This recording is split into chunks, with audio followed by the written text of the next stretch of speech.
என்னை ஆதரிக்கும் அனைத்து தமிழ் உள்ளங்களுக்கு வணக்கம். அது மட்டுமல்ல, இன்று ஒரு முக்கியமான பதிவு என்றால் தாவேகா பற்றி. தாவேகா என்பது தமிழக வெற்றிக் கழகம் ஆரம்பித்து 2 ஆண்டுகள் ஆகின்றன. அவர் ஒரு சில தலைவர்களை வச்சு ஆரம்பித்தார். ஓகே, அவருக்கு உள்ள உரிமை யாரும் மறுக்க முடியாது. இப்போது முன்னால் தலைவர் பெரியார் அண்ணாலும் சொல்கிறாரு. ஓகே, ஜெயலலிதா எம்ஜிஆர் பற்றி சொல்லுவதற்கு அது ஒரு தனி இயக்கம். அந்த இயக்கத்தில் மிகப்பெரிய தொண்டர்கள் உள்ள ஒரு கட்சி தலைவர் இருக்காங்க, எல்லாருமே இருக்கிறாங்க. 30 ஆண்டுகள் மேலே ஆண்ட கட்சி தமிழகத்தில். அதை சொல்லியே பேசிகிட்டு இருக்கீங்களே, நீங்கள் என்ன செய்ய போகிறீங்க, என்ன செய்ய மக்களுக்கு எதிர்பார்க்குறீங்க, அதை சொல்லுங்கள். செங்கோட்டையன் ஒருத்தர் ஏடிஎம்கேலேருந்து அவர் என்ன பண்ணார், ஒருங்கிணைக்க போகிறான் அதிமுகன்னு சொல்லி வெளியே தினகரனையும் சசிகலாவையும் ஓபிஎஸ்சி ஏமாற்றிட்டு தாவேக்கால சேர்ந்தார். அவருடைய சுயநலம்.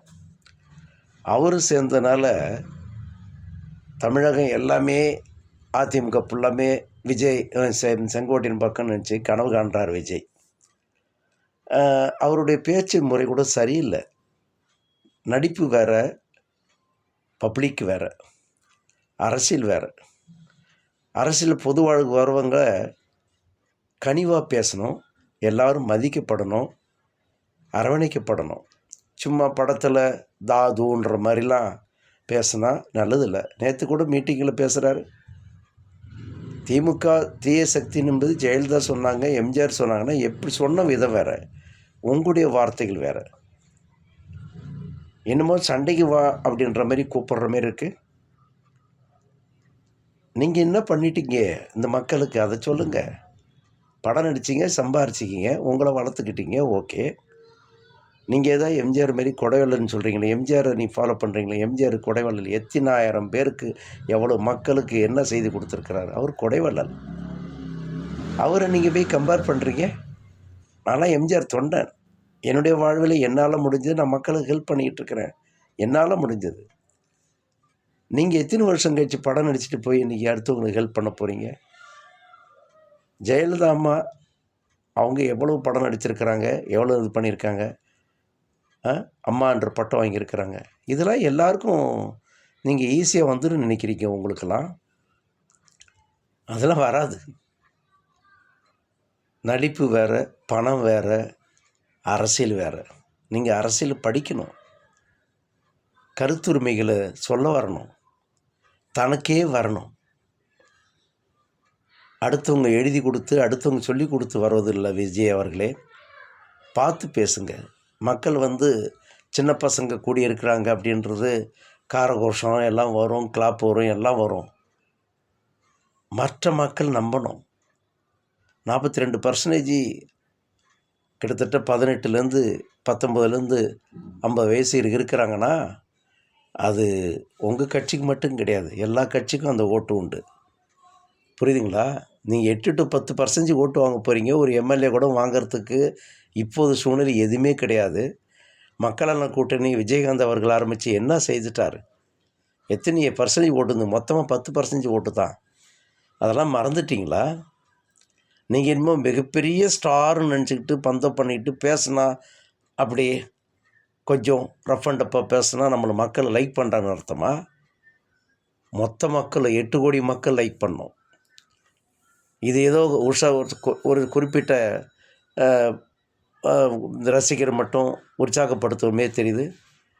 எம்ஜிஆர் என் தலைவர் எத்தனை இடத்த மீட்டிங் பேசியிருக்கிறார், நான் அட்டன் பண்ணியிருக்கிறேன். அப்படிலாம் எங்கள் தலைவர் எங்களை அப்படிலாம் உற்சாகப்படுத்த மாட்டார். பண்பாக பேசுவார், மரியாதை பேசுவார், எல்லாரையும் மதிக்கணும்னு பேசுவார். அந்த மதிப்பில் இருந்தவங்க தான் இன்றைக்கு நாங்கள் மரியாதையோடு இருக்கிறோம். பண்பு கற்றுக்கொண்டவங்க நாங்களாம் எம்ஜிஆர்கிட்ட. உலகமே போற்று வண்ணம் பூமி உள்ளவரை ஒரே ஒரு தலைவர் கொடைவள்ளல்னா எம்ஜிஆர் தான். அவர் மேலே இனி யார் நிகர், அவருக்கு நிகர் யாருமே கிடையாது. அவரில் 1% இருக்கா அவங்களுக்கு செய்கிறதுக்கு? மனசு ரீதியாக இருக்கா? அதை சொல்லுங்கள் நீங்கள். அவர்கிட்ட பாடல், கொள்கை பாடல்கள் எல்லாமே செதுக்கப்பட்ட பாடல்கள், தத்துவ பாடல்கள், வாழ்க்கையை தத்துவமாக அமைக்கப்பட்ட பாடல்கள். அவர் படத்தை பார்த்தே வாழ்க்கையில் குடும்பத்து சூழ்நிலை எல்லாத்தையும் மாற்றி வாழ்வு முறையே கற்றுக்கொண்டவர்கள் தமிழ்நாட்டு மக்கள். எந்த மூலை நீங்களா? எந்த மூலை நீங்கள்? இப்படிலாம் கொஞ்சம் பொதுவாக பொது வழியில் வரவங்க அடக்கம் உடக்கம் பண்பு வேணும். கடமை, கண்ணியம், கட்டுப்பாடு. அந்த அண்ணா பற்றி சொல்கிறீங்களே நீங்கள், அந்த 3 வார்த்தைகளை பற்றி உணர்ந்துருக்கீங்களா? கடமை, கண்ணியம், கட்டுப்பாடுன்னு சொன்னால் வந்துடுமா? வராது. என்ன செய்யணும், எப்போது செய்யணும், யாருக்கு செய்யணும், இதெல்லாம் ப்ராக்டிக்கலாக நீங்கள் வளர்த்துக்கொள்ளணும். அப்போ தான் உங்களால் இதை டெவலப் பண்ண முடியும். இல்லை என்றால் அரசியலை டெவலப் பண்ணுறது சாதாரண விஷயம் கிடையாது. விஜயகாந்த் மிகப்பெரிய லெவலில் இருந்தார். அவரை 2012 ஏடிஎம்கேட அலைன்ஸ் வச்சு தான் எதிர்க்கட்சி தலைவரானார்.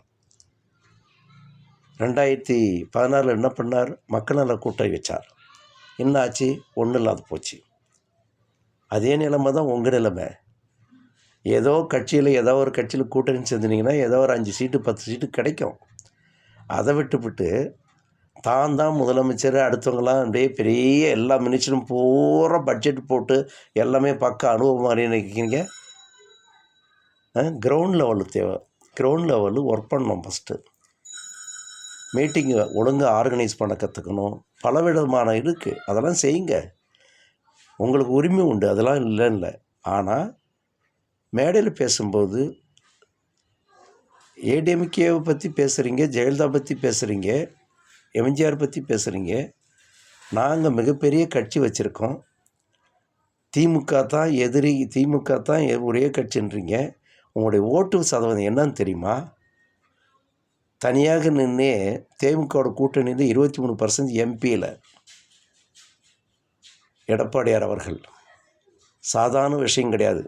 மத்திய அரசாங்கத்துக்கு நடக்கக்கூடிய எலெக்ஷன் திமுக காங்கிரஸ் ஆதரிக்கிறது, பிஜேபி மோடி ஆதரிக்கிறது. எங்களுக்கு ஓட்டு, அது எடப்பாடியாருக்கு வந்த ஓட்டு. அது அவர் சிஎம் வருவாங்கன்னு மக்கள் காத்துட்டு உட்காந்துருக்குறாங்க வீதி வீதியாக. புரியுங்களா உங்களுக்கு? 4 ஆண்டு சூப்பர் ஆட்சி கொடுத்துருக்கிறார். நீங்கள் இன்னும் துடிக்கிறீங்களே. ஆண்ட கட்சி, ஆளுகிற கட்சி, கம்பேரிட்டிவில் மக்கள் இருக்கிறாங்க. புதுசோ ஏதோ டம்னு எடுத்து ஒரே மாதத்தில் குட்டத்தொட்டி பண்ணி எதுவும் பண்ண அதை விட்டுட்டு போகிற மாரி கிடையாது. சான்ஸ்லெஸ். அதை புரிஞ்சுக்குங்க. எங்கே போனாலும் பண்பாக பேச கற்றுக்குங்க ஃபஸ்ட்டு. அதுதான் உங்களுக்கு நல்லது எதிர்கால அரசியலுக்கும். நான் எத்தனை பேர் பேசியிருக்காங்க பார்த்துருக்குறேன், ஆனால் நான் சொல்ல விருப்பப்படலை. ஆனால் இப்போது உண்மையானு சொல்ல தோணுது. எதுக்கெடுத்தாலும் போய் அப்படிலாம் நடந்தால் தான், அப்படிலாம் பேசும்போது தான் அங்கே தொண்டர்கள் மத்தியில் பிரச்சனை வரும், மோதல் வரும், ஸ்டாம்படு வரும். அவங்களுக்கு வாய்ப்புகள் உடம்பு விழுந்து ஏதாவது நடக்க வேண்டிய வாய்ப்புகள் வரும். இப்படி தொண்டனாக இருக்கவங்க இப்படிலாம் உற்சாகப்படுத்துறது கூட்டத்தில் பண்ணக்கூடாது. பண்பாக பேசணும், பண்பாக வரணும், பண்பாக செய்யணும். அதை செய்யுங்க திரு விஜய் அவர்களே. 2026 எத்தனையோ தலைமுறை வந்தாலும் என்ன பண்ணாலும் சரி, எடப்பாடி தான் சிஎம். புரியுதுங்களா? எடப்பாடி தான் சிஎம். அதை மட்டும் மனசில் வச்சுக்கோங்க. டிஎம்கே ஆண்ட கட்சி இப்போ ஆண்டுகிட்டு இருக்குது. அவங்களும் 25 ஆண்டுகள் மேலே ஆண்டுட்டாங்க. 1949 ஆரம்பிக்கப்பட்ட கட்சி. அரசியல் அனுபவம் அவங்களுக்கு எல்லாமே தெரியும். ஏடிஎம்கே அண்ணா கூட இருந்தவர் தான். 67 அண்ணா சிஎம் ஆகிறதுக்கு எம்ஜிஆர் தான் முக்கியமான காரணம். 69 அண்ணா இறந்த பிறகு கருணாநிதி முதலமைச்சர். 71 கருணாநிதி திரும்ப வர்றதுக்கு எம்ஜிஆர் தான் காரணம். 72 எம்ஜிஆர் வெளியே வந்தார். இன்று வரைக்கும் அதை போற்றி 72 77 கருணாநிதியை அரசுக்கே வரவில்லை.